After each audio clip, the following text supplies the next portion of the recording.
Buongiorno, iniziamo questa presentazione, siamo nella sala stampa del Consiglio regionale del Veneto. Sono Nicolò Rocco, capogruppo del gruppo Riformisti Veneti in Azione, e vicino a me ci sono l'autore del libro Futuro ad alta quota, il futuro ad alta quota, Andrea Ferrazzi, direttore di Confindustria Dolomiti e tante altre cose, insomma un background nel mondo del giornalismo e della comunicazione. So che sei stato anche, diciamo, in questo palazzo e hai lavorato con la regione, quindi è un po' un ritorno a casa. Poi magari ti chiederò anche come, insomma, come ci si sente, diciamo, ad aver lavorato da una parte, quindi con le istituzioni, e oggi invece a lavorare con chi, insomma, sul campo cerca di creare ricchezza. Abbiamo il professor Colò, colonna portante dell'Università Ca' Foscari di Venezia, coautore di un libro che penso si leghi molto bene al libro che stiamo oggi presentando, perché io li leggo: La rivincita dei luoghi che vogliono contare. So che il professor Colò è autore, insieme a Giulio Bucciuni, di un libro che ha al suo centro le periferie competitive, quindi c'è assolutamente un fil rouge. E io partirei chiaramente dall'autore del libro a chiedere proprio questo, cioè queste periferie. Come definiamo oggi una periferia? Perché chiaramente stiamo parlando di aree che sono periferiche all'interno del sistema italiano, ma forse oggi tutta l'Italia è una periferia, e quindi forse nel fatto che tutto il nostro continente addirittura rischi di essere periferico, che caratteristiche in più hanno le periferie come i luoghi, diciamo così, depressi, insomma i luoghi da cui oggi si sta fuggendo in termini demografici, e al tempo stesso però cosa possono raccontare, essendo state le prime a vivere alcune dinamiche. Penso al tema del turismo, penso insomma al tema della riconversione da attività produttiva a economia turistica. Cosa possono raccontarci i luoghi come i luoghi montani, e al tempo stesso come possono essere oggi al centro della conversazione. Io partirei appunto da questa nostalgia che invece diventa voglia di futuro. Sì, grazie, innanzitutto grazie, è sicuramente un'emozione tornare qui a Palazzo Ferrofini dopo 13 anni, quindi è un po' un altro cerchio che si chiude. Ma io inizierei dicendo che essere periferia oggi non significa essere un'area depressa, non c'è questo tipo di correlazione. Ad esempio la provincia di Belluno è sicuramente un'area periferica, ma non è un'area depressa, perché comunque resta una delle province più industrializzate d'Italia, con un tasso di disoccupazione sostanzialmente fisiologico, quindi non è zero ma è fisiologico, un PIL pro capite molto elevato e una qualità della vita parallelamente molto elevata. Quindi oggi periferia non è ancora sinonimo di area depressa. Certo, ci sono periferie che sono depresse, ma non tutte le periferie, poi ce lo spiegherà meglio il professor Corò, sono oggi aree depresse.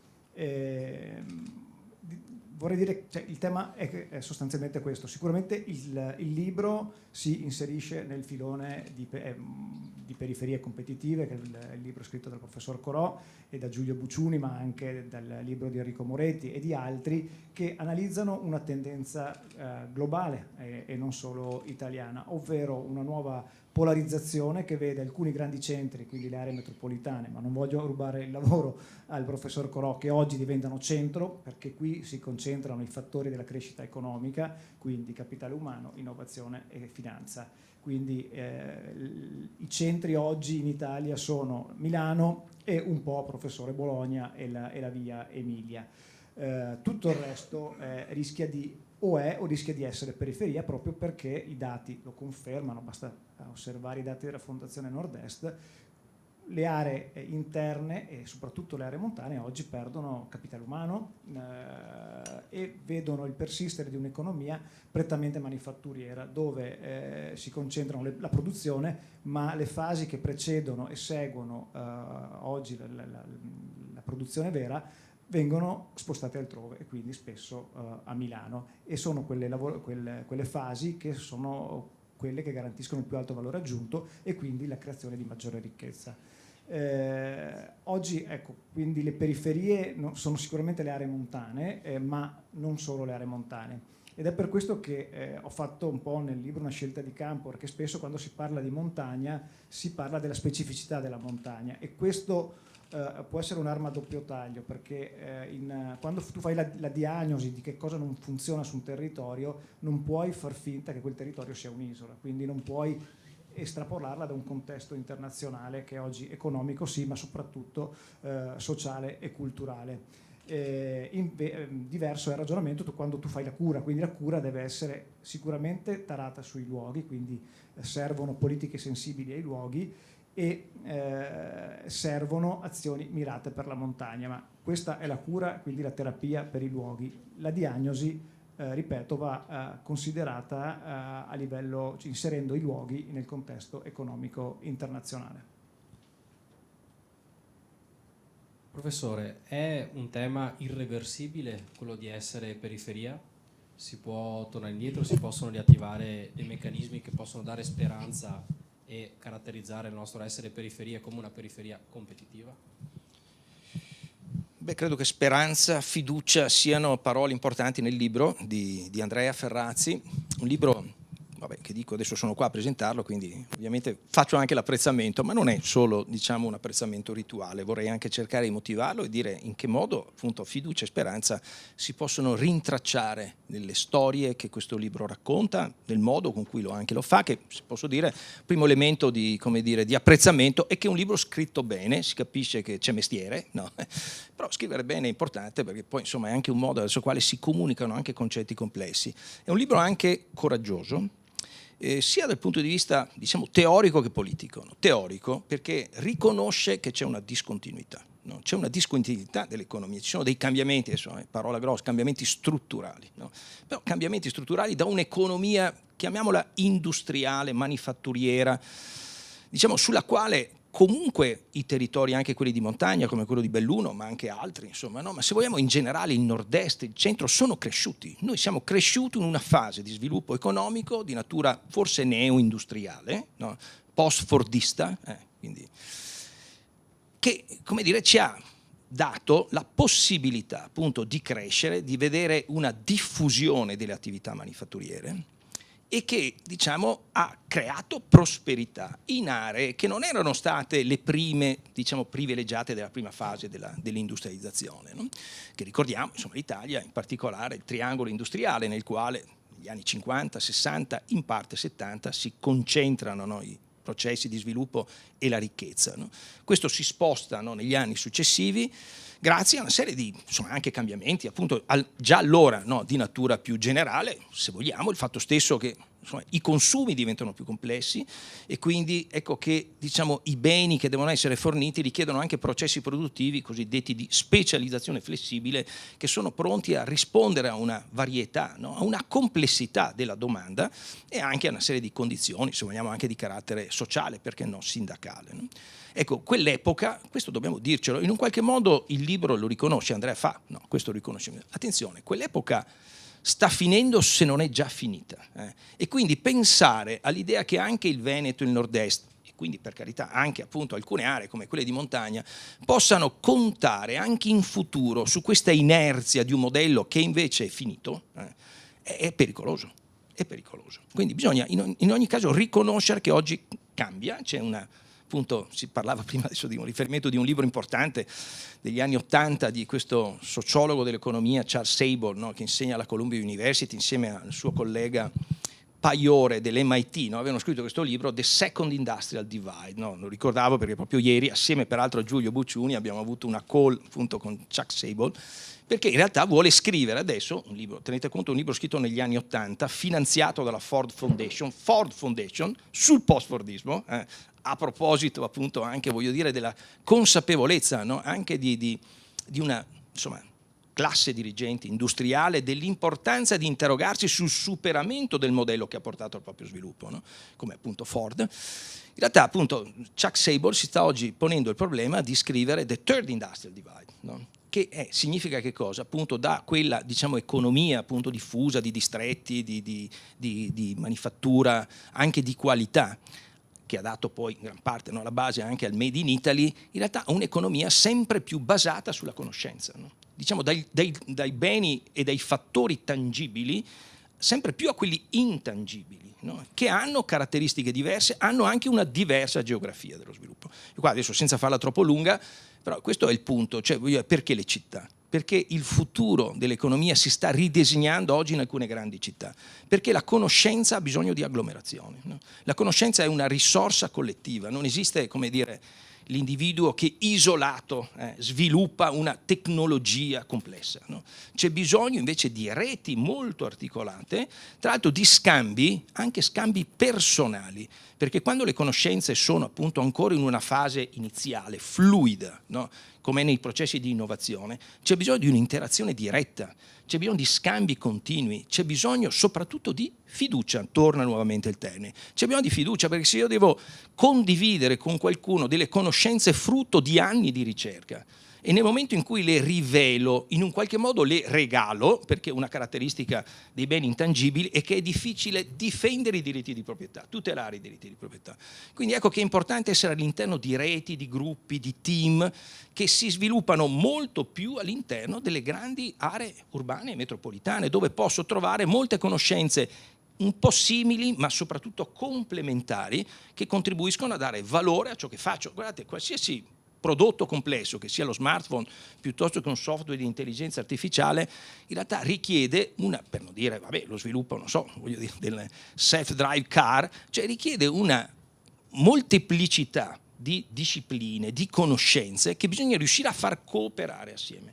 Ecco, questo è diverso dal sviluppo dell'industrializzazione diffusa che aveva premiato le periferie industriali di un tempo.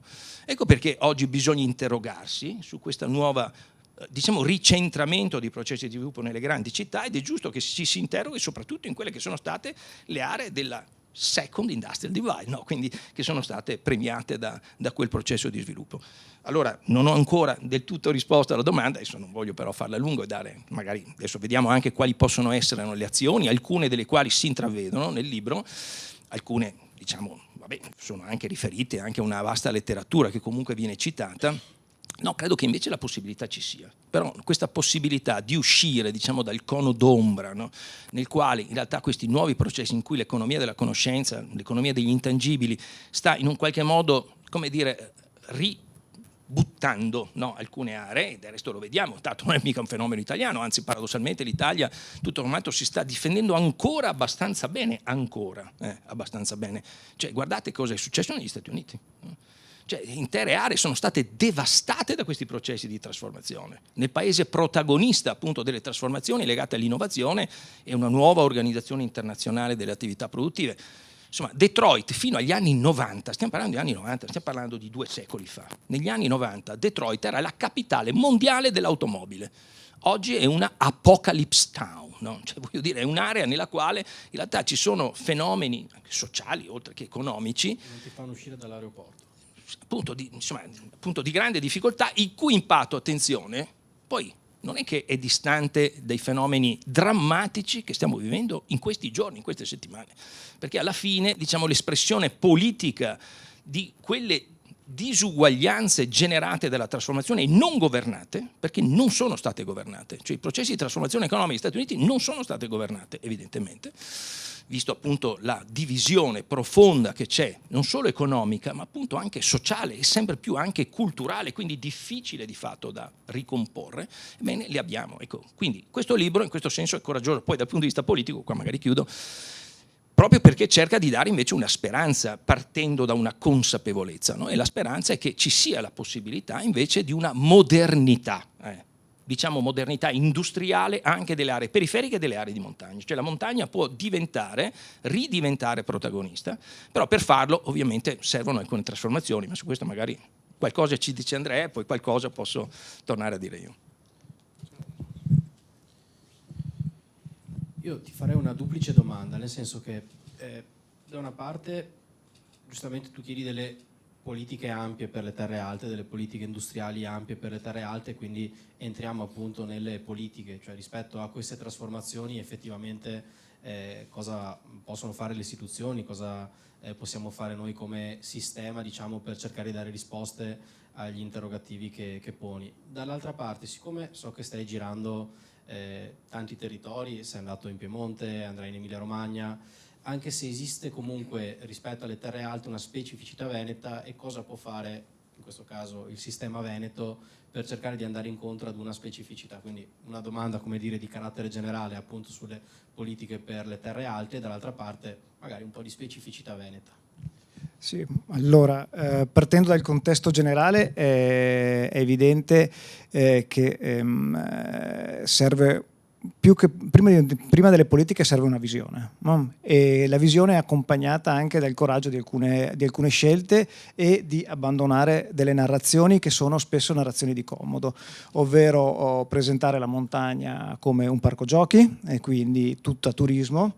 E quindi questo, come dire, segue, no? un filone anche di un capitalismo romantico che forse non ha poi i risultati economici sperati, però insomma ecco, quindi il piccolo artigiano, l'agricoltura che tiene in piedi un'economia perché favorisce il turismo, tutto vero, ma non sufficiente.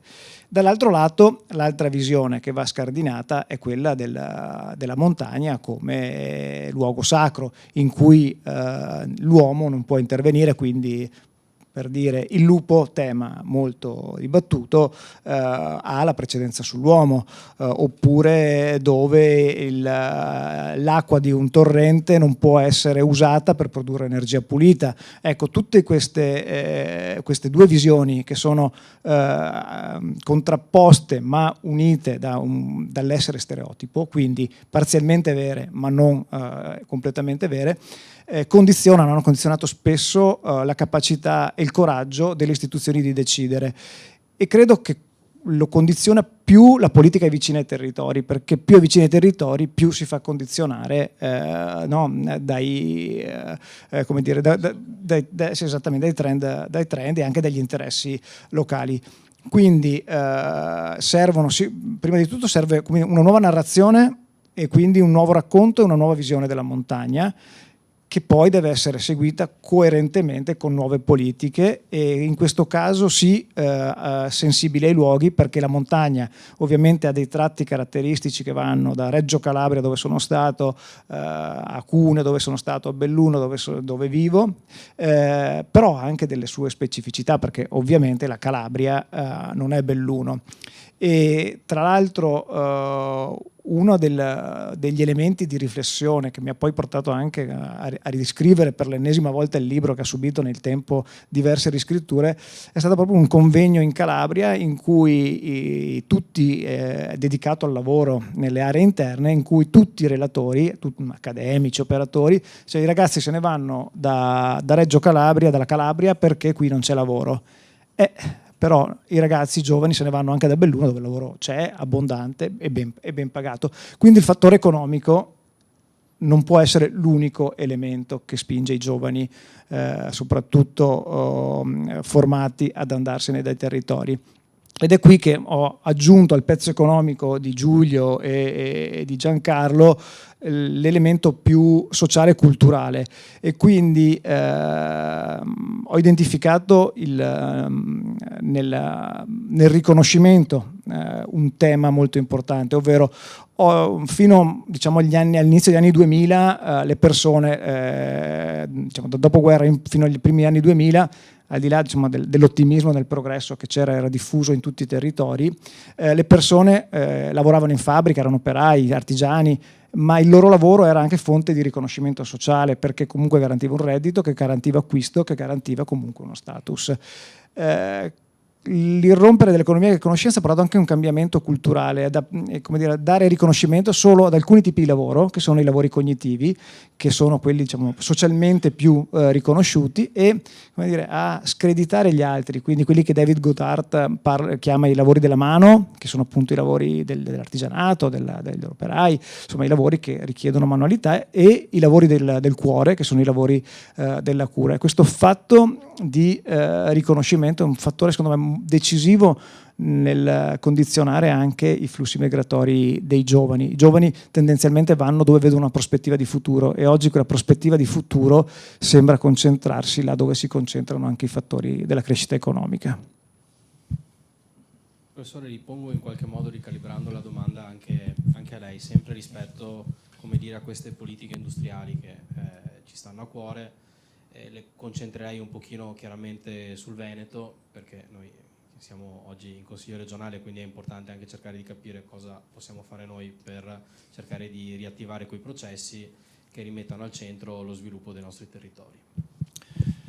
Sì, penso che il tema che si deve porre, che in qualche modo si pone anche Andrea nel libro, è come costruire le basi di una politica industriale della montagna, no?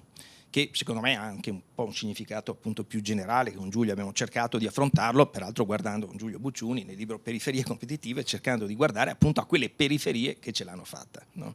Cioè luoghi che insomma diciamo la geografia sembrava condannare, no? A un destino di marginalità, che invece sono riusciti a cambiare questo destino, l'hanno preso in mano, no? E hanno avviato processi di sviluppo, di innovazione che danno senso, e qua credo sia importante anche il sottotitolo appunto del libro, che danno senso alla decisione di vivere e lavorare in quei luoghi, no? Che è quello che secondo me conta, appunto l'idea, la rivincita dei luoghi che vogliono contare. Credo che oggi appunto, e condivido questa valutazione, che se i giovani oggi, insomma, anche in Veneto se ne vanno, poi non è detto, insomma, adesso anche qua, insomma, diciamo un po' se ne vanno perché è giusto che lo facciano, perché la mobilità oggi è legata a livelli di studio, no? Quindi ci si muove di più, tanto più elevata la dotazione di capitale umano, quindi livelli di istruzione, in parte anche di esperienze professionali qualificate, tanto più si è mobili. Questo è un dato, diciamo, ormai riscontrato, tra l'altro anche negli Stati Uniti, ma in realtà anche in Europa, no? E quindi perché questo, diciamo, fa parte intanto di un processo di apprendimento, no? Che sta nella natura appunto, no? Diciamo, proprio del capitale umano, ma dall'altro proprio c'è un aspetto anche più strettamente economico che possiamo chiamare il pooling, no? Un po' quello che prima dicevo, la complementarietà delle conoscenze. In sé, diciamo, il singolo specialista, no? L'esperto può far poco se non all'interno appunto di team, di gruppi, di ecosistemi, no? Che danno valore alle sue conoscenze. E tanto più uno è specializzato, tanto più deve allargare il bacino, no? Della domanda della sua specializzazione che lui offre nel mercato, e per questo tende a muoversi, viaggiare, no? Quindi andare a cercare l'ecosistema più, diciamo, adeguato alla valorizzazione delle proprie conoscenze. Da questo punto di vista, ad esempio, tutto il dibattito sul mismatch, no? Mismatch, la difficoltà di incontrarsi di domanda e offerta. Attenzione, è il segnale che l'economia si sta modernizzando, perché il mismatch è tipico di economie complesse. Un'economia banale in cui tutti possono far tutto e le imprese gli va bene qualsiasi cosa, il mismatch si riduce tantissimo, no? Il mismatch aumenta laddove la domanda di lavoro da parte delle imprese è una domanda molto specifica, no? Che tra l'altro si può riscontrare nelle vacancy, no? Che, diciamo, ci sono anche analisi che vengono fatte che mostrano come la specificità dell'ingegnere elettronico oggi diventa appunto anche molto dettagliata, no? Anche in termini di attitudini, anche di conoscenze, anche di natura e competenze di natura trasversale. Allo stesso tempo la stessa offerta, no, delle competenze è molto specializzata, no? E attenzione, la conoscenza, non voglio fare adesso lezioncine qua, ha un carattere specifico, cioè non è fungibile. Cosa significa? L'ortopedico non può fare il cardiologo, o per farlo deve comunque avviare processi di apprendimento nuovo e complicati. Voglio dire, appunto, l'ingegnere elettronico fa fatica a fare l'ingegnere edile, no? Quindi anche all'interno delle discipline ci sono specializzazioni che rendono non fungibili le conoscenze, no? E questo crea il mismatch, no? Allora, cosa significa tutto questo nell'ambito appunto di una possibile politica anche industriale della montagna? Intanto riconoscere che la mobilità è un elemento importante, e il problema nostro in realtà non è l'uscita. Tra l'altro guardate che se anche andiamo a vedere i numeri e li confrontiamo a livello internazionale, i flussi in uscita non sono affatto diversi da quelli degli altri paesi, anzi sono tutto sommato un po' anche più bassi, adesso sono un po' cresciuti in realtà dopo il Covid. Però insomma, diciamo, non c'è una patologia. La patologia è che noi non riusciamo a portarli indietro e non riusciamo ad attivare flussi in entrata. Questo è il problema. Ma allora anche lì dovremmo focalizzare la nostra attenzione su questo fronte, non tanto su trattenere, ma sull'attirare, dando senso a percorsi professionali di un capitale umano che, tra l'altro, un collega americano chiama the gift of global Talent, no? Il titolo di un libro, no? Il dono dei talenti globali che si muovono appunto e che noi dobbiamo riuscire a intercettare. Ma li intercettiamo come? Beh, attraverso una serie di strumenti di cui il libro parla, ma soprattutto dando una prospettiva di crescita personale e professionale a queste figure che sono molto mobili, no? E questo ha a che fare, attenzione, anche con una dimensione culturale che, insomma, diciamoci la verità, cioè qua in Veneto è molto deficitaria, no? Noi abbiamo in Veneto un capitale sociale, no? Sicuramente molto importante, è quello che appunto i sociologi, no, dell'economia, siccome mi pare che sia un sociologo Andrea anche di formazione, no? I sociologi dell'economia chiamano il bounded social capital, no? Questo, cioè, è un capitale sociale, diciamo, di legami, no? Che costruisce legami, che costruisce identità. Attenzione, che sono fondamentali, perché è questo su cui si basa poi la fiducia reciproca. Quindi noi abbiamo bisogno di questo capitale sociale, no? Tema studiato peraltro appunto alla base stessi dei distretti, in passato da Putnam, diciamo appunto sociologi anche che distinguevano la ragione per la quale i distretti sono cresciuti nel centro-nord Italia, non nel sud, no? È legato appunto a queste differenze profonde di natura culturale, no? Che noi abbiamo, questo quindi capitale sociale di legami, noi ce l'abbiamo. Che cosa serve però oggi? Serve anche un capitale sociale di ponti, no? Di collegamenti, il bridging social capital, no? Cioè quel capitale sociale che crea anche collegamenti e diciamo crea anche, diciamo la verità, accoglienza. Ovviamente deve essere un'accoglienza seria, cioè voglio dire, perché non è che chiunque va bene, no? Però questo credo sia uno dei temi critici, se posso dire anche forse un poco affrontato nel libro di Andrea, cioè questo tema di come attivare circuiti migratori qualificati, riuscire a intercettarli e inserirli all'interno tra l'altro di processi anche di natura produttiva, no? Facciamo tanto il tema che riguarda le università, perché le università sono uno degli strumenti, se vogliamo, delle infrastrutture, insomma, no, che in un qualche modo può favorire questo progetto di intercettazione del dono dei talenti globali, ma è chiaro che da sole non possono fare tutto, e soprattutto diciamo l'efficacia anche della capacità attrattiva dell'università è legata al territorio, perché tanto più ci sono, per due ragioni. Uno, se vogliamo, un po' più strumentale.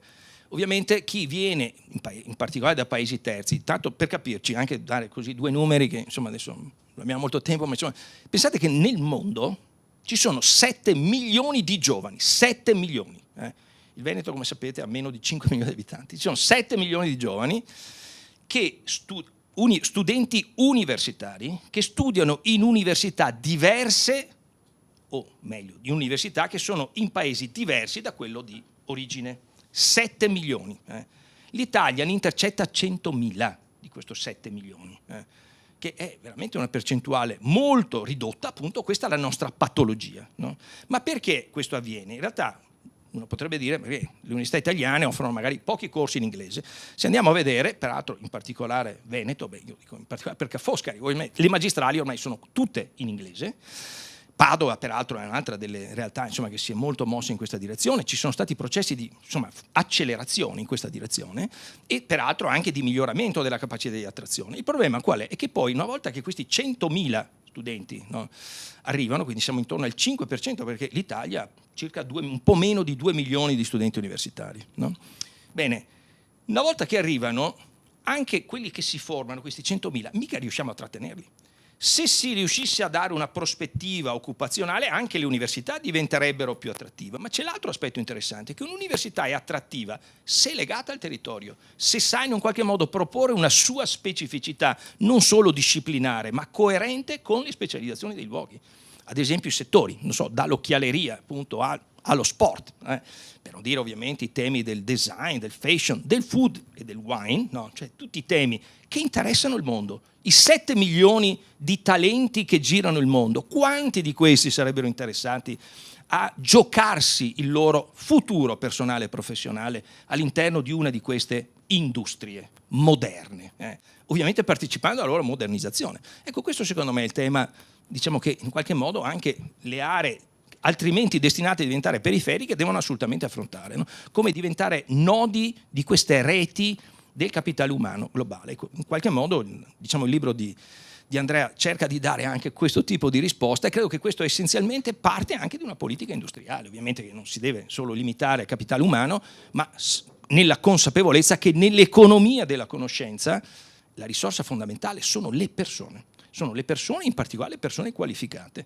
E quindi ecco che la montagna ha delle carte da giocare, il Veneto e la montagna ha delle carte da giocare, anche a partire dalla qualità potenziale della vita, perché poi bisogna anche renderla accessibile, quindi questo è l'altro problema, ad esempio, di confronto anche rispetto appunto ad esempio al tema del turismo, no? Cioè col turismo è chiaro che bisogna rinegoziare alcuni equilibri, che stanno, attenzione, cioè, ponendo un problema alla montagna, perché se da un lato non ci sono attività nuove che danno senso a un investimento professionale, dall'altro rendono anche difficile viverci, perché il turismo compete con le altre funzioni. Beh, sappiamo qualcosa a Venezia, e che cosa fa appunto un eccesso di turismo, lo dico alla luce anche di una ricerca che abbiamo appena presentato anche alla conferenza di economia politica e industriale, cioè il fatto che il turismo ha un effetto economico, no? Utile, certamente la montagna può mettere in gioco, no, le sue risorse per lo sviluppo di questa industria,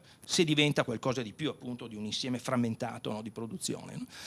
Ma attenzione, quando si supera una certa soglia, quando il turismo supera una certa soglia, riduce la complessità economica del territorio, riduce le altre attività, e quindi cosa genera? Genera un minore effetto moltiplicatore dell'economia turistica, perché se l'economia turistica è l'unica in un territorio, è chiaro che non ci sono altre attività che vengono attivate, e quindi tutto, non so, dal cibo, voglio dire, alla fornitura di altri beni necessari, no? I consumi turistici saranno tutti importati, no? Ma soprattutto riduce la complessità di, diciamo, attività, di industrie che sono invece oggi fondamentali proprio per mettere insieme più conoscenze, no? Quindi ecco, diciamo, quindi il tema è capitale umano e complessità dei territori, no? A partire tra l'altro anche da una coerenza che la montagna può avere di alcune filiere importanti, tra cui quella del turismo, purché si sappia in un qualche modo contenerla. Credo che sul turismo, questo è anche un insegnamento in generale secondo me per il Veneto, bisognerebbe utilizzare questo tipo di atteggiamento, un po' come l'acqua alta, visto che ce l'abbiamo qua a Venezia. L'acqua alta è stata affrontata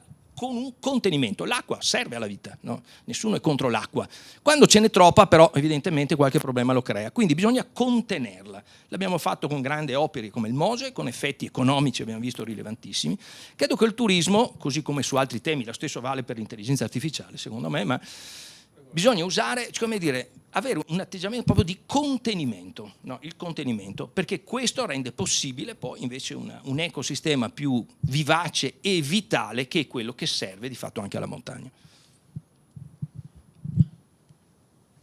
Do un attimo un ordine dei lavori, siccome abbiamo 12 minuti. Io farei un'altra domanda all'autore del libro, poi vedo che in sala ci sono Andrea De Bortoli, che vorrei ringraziare, assessore del Comune di Arsier, che è stato tra i promotori, insomma, di questa iniziativa, almeno in termini così di sprono e stimolo. Vedo che c'è anche il consigliere Del Bianco, che è consigliere regionale, c'è anche la consigliera Cendron, ma in questo caso se posso dare la precedenza al consigliere Del Bianco. Farei l'ultima domanda e poi chiederei ad Andrea De Bortoli e ad Alessandro Del Bianco, non so se anche Rossella vuole fare una domanda, però vediamo insomma se diamo la precedenza a loro, magari di portarci uno stimolo, e poi faccio chiudere i due ospiti con, diciamo, con le risposte. Però farei una domanda all'autore del libro calandola un po' nell'attualità.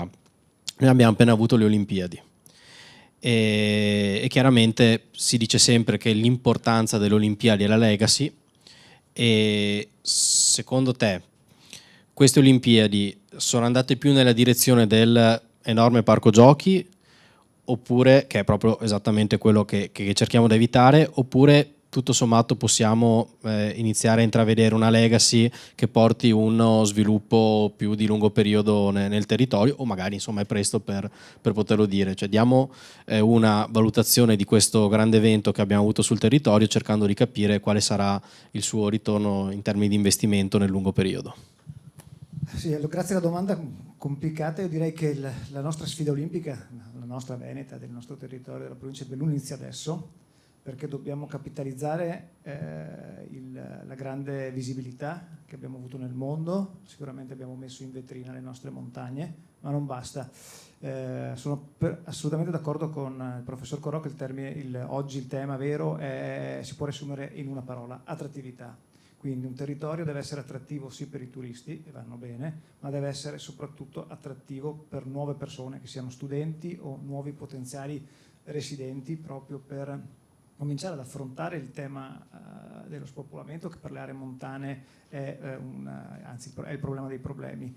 E quello che va sottolineato è che oggi l'attualità ci dice che, basta leggere i titoli degli ultimi giorni dei giornali, c'è una fuggi dei medici di base, c'è una carenza di medici, c'è una carenza di infermieri che si licenziano perché vivono sotto pressione. Ma non si può pensare che tutti questi pezzettini non siano parte di un unico puzzle. Il puzzle è che non riusciamo ad attrarre persone, e quindi il rischio vero della montagna, prima di tutto, ma poi, come dire, anche a scendere, è che non riusciamo a tenere in piedi servizi minimi di base che garantiscono la vita delle nostre comunità, e quindi poi diventa complicato pensare a politiche industriali, a politiche del turismo, se alla base non ci sono i servizi che sono, come dire, l'infrastruttura vitale, no? L'infrastruttura sociale che tiene in vita ogni territorio. Quindi il termine oggi, la parola chiave che ognuno dovrebbe mettersi in testa è attrattività. Come possiamo rendere il nostro territorio attrattivo a 360 gradi? Il turismo in questo senso diventa il modo per presentare un territorio. È chiaro che lo devi presentare non secondo gli stereotipi, quindi non solo secondo gli stereotipi del ruscello, del bosco, del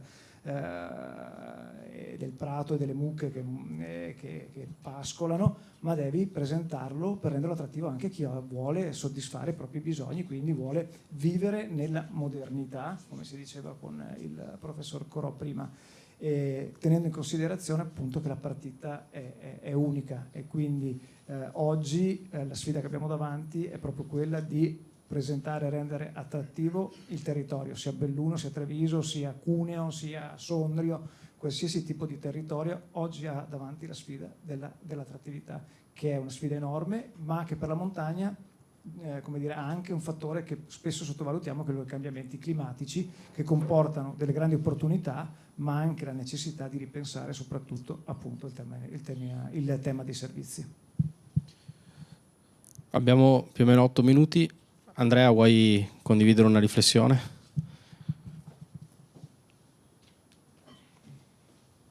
E poi ovviamente dopo questi interventi lascio chiudere agli ospiti. No, intanto ringrazio insomma tu in prima persona, quindi consigliere Rocco, per l'opportunità, Andrea e il professore insomma per essere venuti a darci questo spunto, perché è importante che la politica si nutra insomma di stimoli di persone qualificate. Io faccio solo una domanda molto veloce. Nel libro, direttore, parli soprattutto alla fine della politica, no? Della capacità anche dell'impresa di fare politica, no? Sul territorio. Quindi ti chiederei magari di esplicitare a tutti, magari anche a chi non ha letto il libro, questo passaggio che secondo me è fondamentale, soprattutto in questo, diciamo così, contesto. Grazie. Raccogliamo tutte le... Alessandro Del Bianco.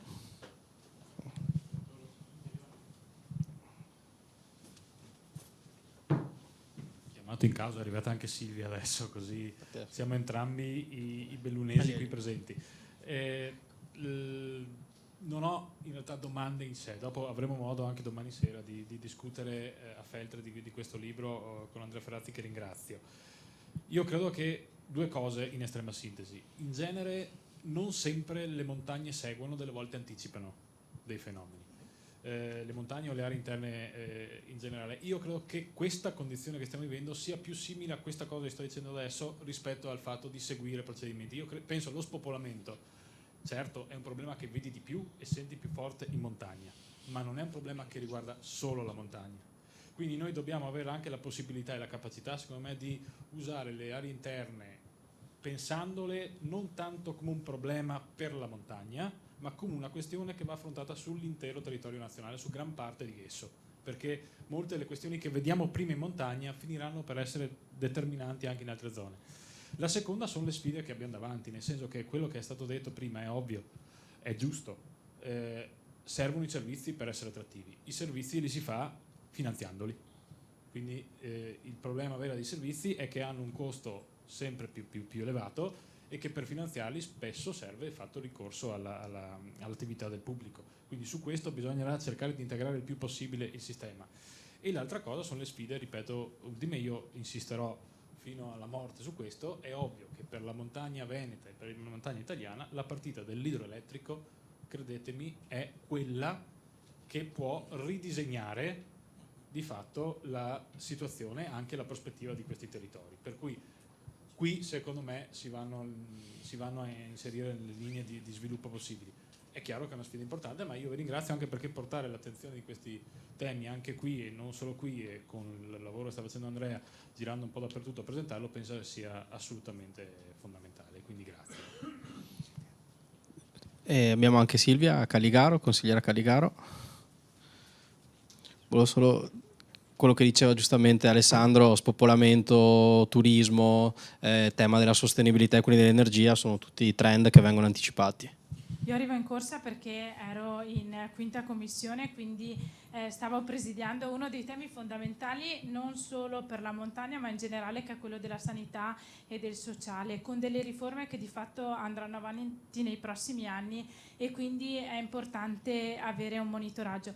Io ho avuto la grande fortuna di leggere i libri del professor Corà, quello di Andrea, quello del professor Bucciuni, e che sono tutti che valorizzano, diciamo, la parte di valore aggiunto, quello che c'è di buono e quello che effettivamente porta un territorio a crescere da un punto di vista di competenze, di ricchezza e anche di benessere. Quindi secondo me, come diceva Alessandro, e di fatto ormai andiamo d'accordissimo, la Regione ci ha messo quasi d'accordo, PD e Fratelli d'Italia, nel senso che è proprio questo il tema, riuscire a fare squadra rispetto a dei temi fondamentali, perché tante volte le differenze possono aiutare a guardare lo stesso problema con diversi angoli di visuale e quindi riuscire a trovare, non dico la ricetta, però comunque un grande sforzo deve esserci però per portare avanti una cosa unita per il territorio, e penso che veramente avere delle differenze possa essere importante, soprattutto in territori come il nostro, dove tendiamo a vedere le differenze come un discapito, un grande ostacolo. Invece deve essere visto proprio dall'altra parte. Quindi lascio, perché avete 2 minuti. Rossella, tu passi. Allora avete due minuti a testa per rispondere. Io rispondo alla domanda di Andrea, che ringrazio tantissimo perché insomma è stato lui a favorire anche questa presentazione qui, e colgo l'occasione per poi, appunto, rispondendo a lui, di chiudere sulle 2 osservazioni di Alessandro e di Silvia. Io credo che il tema dell'ecosistema sia il tema decisivo, cioè ogni territorio è un ecosistema e un ecosistema vive se ogni pezzo funziona. La sanità, l'idroelettrico è sicuramente un tema, ma pubblico e privato sono un tema, pubblico e privato insieme, non pubblico contro privato, perché tutti hanno a cuore lo sviluppo e il benessere delle comunità locali, e in questo senso le imprese hanno un ruolo decisivo sia in termini di attrazione di talenti che servono per le imprese ma anche per la sanità, sia in termini di sviluppo dei territori, quindi essere copartecipi nella definizione di politiche, di strategia per lo sviluppo dei territori. Ecco, io credo che questo sia un tema decisivo, come è decisivo il tema generazionale, e credo che non sia un caso che Alessandro e Silvia siano giovani e che possono guardare i problemi sotto una luce diversa e dare ai territori, al nostro territorio, una spinta ulteriore che superi le legittime differenze, ma che metta al centro quello che oggi non è più una differenza, perché non lo è neanche tra sindacati e associazioni di categoria. Ormai, come dire, l'obiettivo è unico, il Novecento è finito. Grazie, professore. Finito anche il tempo, il Novecento. No, siamo abbastanza precisi, dai. Sì, no, devo dire quasi. No, allora, proprio con una battuta, intanto condivido l'idea che la montagna anticipa, no, può anticipare dei fenomeni. Da questo punto di vista ci sono anche aspetti positivi, appunto, anche in quelli, diciamo, critici, no, che si affronta, ad esempio il tema dello spopolamento, che dà il senso dell'urgenza, no? E quindi, come dire, trasforma la montagna da un osservatorio delle criticità nelle trasformazioni anche dello sviluppo a un laboratorio di innovazione, no? Purché, attenzione, si abbia questa consapevolezza e questo coraggio, perché poi alla fine anche la domanda sulla politica, no? La politica alla fine, anche nelle analisi che noi abbiamo fatto con Giulio, ad esempio delle varie periferie, insomma, no? Che appunto ce l'hanno fatta, alla base di tutto questo c'è un gruppo dirigente che decide di scommettere sul futuro di quell'area, decide di scommettere sul futuro. E questo non è affatto scontato, perché ad esempio la continuità, insomma, ad esempio di alcuni fenomeni o di alcuni processi talvolta nasconde appunto le criticità e quindi anche le necessità di innovazione. I tre temi, proprio tre temi, su cui concentrare l'attenzione. Il primo è quello dell'apertura, cioè le economie devono rimanere aperte tra l'altro sia dal punto di vista degli investimenti, il tema della montagna è fondamentale, attenzione sia in entrata che in uscita, bisogna che ci sia anche in questo senso una modernizzazione, no, delle attività produttive, non so, pensate Latte Busche, no, come Melinda, no, sono multinazionali interessanti, voglio dire, no, che forse Latte Busca dovrebbe diventarlo un po' di più, sì, abbiamo finito. Comunque insomma l'apertura anche in termini di circolazione del capitale umano, soprattutto in entrata. Secondo tema fondamentale, investire sulle istituzioni della conoscenza, a partire dal sistema educativo superiore e dall'università. Anche qua quello che sta facendo Belluno secondo me è importante e andrebbe incoraggiato, dovrebbe diventare parte di una politica regionale che coinvolge le università, che si devono assumere delle responsabilità. Le responsabilità di uno sviluppo più equilibrato non può essere una cosa che viene delegata a qualcun altro. Le istituzioni fondamentali della nuova fase dello sviluppo devono essere parte di questo processo, riconoscendo che altrimenti crea delle disuguaglianze che poi hanno effetti, come vediamo, tra l'altro anche negli Stati Uniti, contrari al stesso sistema educativo, che non ha affatto favorito invece questa integrazione. Terza e ultima questione, bisogna essere consapevoli di aver bisogno di rilanciare un ciclo imprenditoriale. E qua la finanza deve sostenere, la finanza forse anche le grandi imprese. Con Giulio insistiamo molto su questa idea della corporate entrepreneurship, no? Cioè l'idea che anche le grandi imprese devono sviluppare. Pensate al caso Luxottica con il nuovo prodotto dell'AI, appunto, quanto Belluno sarà in grado di raccogliere la sfida di una tecnologia che cambia la natura del prodotto e rischia di cambiare anche la geografia della produzione, però, perché i cinesi sono molto più attrezzati rispetto a Belluno per lo smart glass. Okay. Quindi ecco come, diciamo, anche su questo fronte bisogna rilanciare nuove attività anche di natura imprenditoriale e su questo, attenzione, l'ultima proprio considerazione che faccio, bisogna tornare a dare valore alla finanza locale. Io credo che questo tema della finanza locale non è affatto disgiunto dall'innovazione e dagli intangibili, anzi nella parte fondamentale, tra l'altro nel libro con Giulio cerchiamo anche di documentarlo con una certa letteratura, tra cui anche l'ex governatore della Banca d'Inghilterra, che va in questa direzione, perché molte, diciamo, dei finanziamenti anche di nuove attività imprenditoriali che possono anche fallire, ma nella misura in cui generano sperimentazione, che crea innovazione, conoscenze che poi vengono comunque raccolte da altre imprese, una finanza locale riesce in qualche modo a raccogliere, attraverso appunto la partecipazione, l'interesse inclusivo nei confronti del territorio, a raccogliere anche queste esternalità, che sarebbero un fallimento di mercato visto da un'ottica strettamente finanziaria, no? E che invece sono un beneficio del territorio e un beneficio legato appunto allo sviluppo futuro. Quindi ecco, credo che questi temi, apertura, sistema, diciamo, universitario, in particolare comunque dell'educazione superiore, una nuova finanza per la imprenditorialità, siano temi chiave di una politica industriale della montagna e non solo. Io chiudo dicendo anche che qualche segnale positivo, insomma, l'abbiamo visto con l'ultimo bilancio. Per esempio abbiamo lavorato insieme per portare a casa degli emendamenti sul DEFRA in bilancio, per iniziare ad avere una business school veneta, tema di cui si parla da tanto tempo, per portare Veneto Sviluppo a essere effettivamente, insomma, un volano per portare investimenti, quindi apertura con il tema dei basket bond, tema delle SGR, quindi insomma una finanza che sia un pochino più vicina anche alle esigenze delle imprese, quindi qualche segnale di finanziamento degli ITS con l'ITS Academy, quindi devo dire che qualche segnale, insomma, lo stiamo cercando di dare anche noi in maniera trasversale come politica. Ringrazio chiaramente l'autore per essere stato con noi, essere venuto qui dove sei a casa, perché questo duplice, insomma, percorso ti porta a capire entrambe insomma, i ruoli che si possono avere, quindi da istituzione da una parte, dall'altra da stakeholder e quindi da categoria che lavora, insomma, tutti i giorni con l'economia reale. Ringrazio il professore e ovviamente ti aspettiamo anche per dare corpo ai progetti di cui abbiamo parlato oggi, e grazie a voi per aver partecipato.